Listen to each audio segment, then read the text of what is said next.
ہم کریں گے ہر مظلوم کی حمایت۔ السلام علیکم ناظرین، میں ہوں حورین فاطمہ اور آپ دیکھ رہے ہیں حمایتی نیوز HD چینل۔ نظر ڈالتے ہیں آج کی اہم خبر پر۔ چودھری عبدالحمید گجر کا بڑا انکشاف، نذیر بھٹو پہ غنڈہ ٹیکس لینے کا الزام۔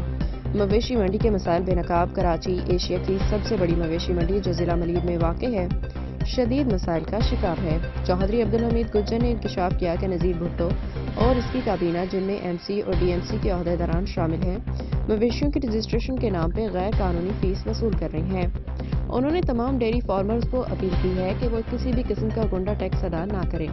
چودھری عبدالحمید گجر نے واضح کیا کہ ڈیری فارمرز پہلے ہی فی جانور ٹیکس دیتے ہیں، لیکن اس کے باوجود منڈی میں بد انتظامی عروج پہ روڈوں کی خستہ حالی، صفائی کے ناقص انتظامات، بھاری ٹریفک کی وجہ سے عوام شدید پریشانی کا شکار ہیں۔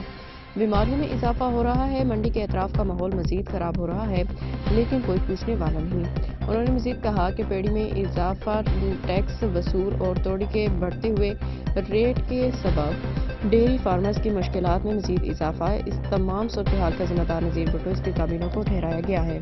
چودھری عبدالحمید گجر نے روزنامہ حمایتی اور حمایتی نیوز کی کاوشوں کو سراہتے ہوئے کہا کہ ان کی جانب سے ان مسائل کو اجاگر کرنے اور حکومت تک پہنچانے کی کوششیں قابل تحسین ہیں۔ انہوں نے تمام ڈیری فارمرز سے اپیل کی ہے کہ وہ منڈی میں کسی بھی غیر قانونی رجسٹریشن یا ٹیکس دینے سے اجتناب کریں۔